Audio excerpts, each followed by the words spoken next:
จะเป็นนอกบ้านนอกบรรยากาศกันแต่ว่ามูเลยจะร่วมขึ้นซอยเดือเอาไว้เด้อปานเอาไว้เด้อปานดูเพื่อนมดทุกคนมากินเบียร์กับกูเด้อเนี่ยเงินเนี่ยบอกไปเถอะมึงนั้นก็อย่างเดียวกู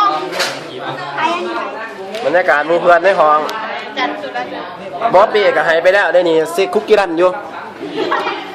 เนี่ยทั้งเอกทั้งตะคมเอาความซอยเดือกัน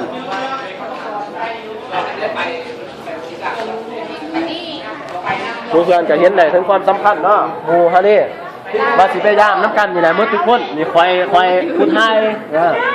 คือคอยก็เลยเราโมเห็นคอยปานเสาไว้เด้อพูดในห้องที่วัดมึงแล้วเห็นหน้านี่สนใจถึงปันได้ไหนจังทลายนี่เด้สนใจถึงปันได้ไหนเด้อปานเด็กเด้ปีไว้เด้อเด้อยากกันอยู่เป็นกำลังใจให้เสมอกระเดียงนี้คือฮะกระเดียงไว้เสาไว้เด้อนี่เราจะไปกินเบียร์นำกัน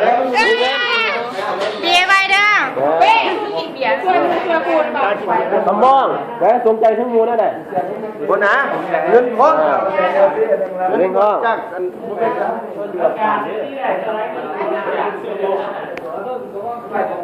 เด็กเนาะสนใจถึงปันจะได้เนี่ยอันนั้นห้องตั้งคนนั้นได้ไปคือปานไหนบ่บ่บ้านคือว่าปานไหนเลยปานไหนเองเนี่ยใครด้วยเอ้ยป้าไปตีไก่มาเถอะ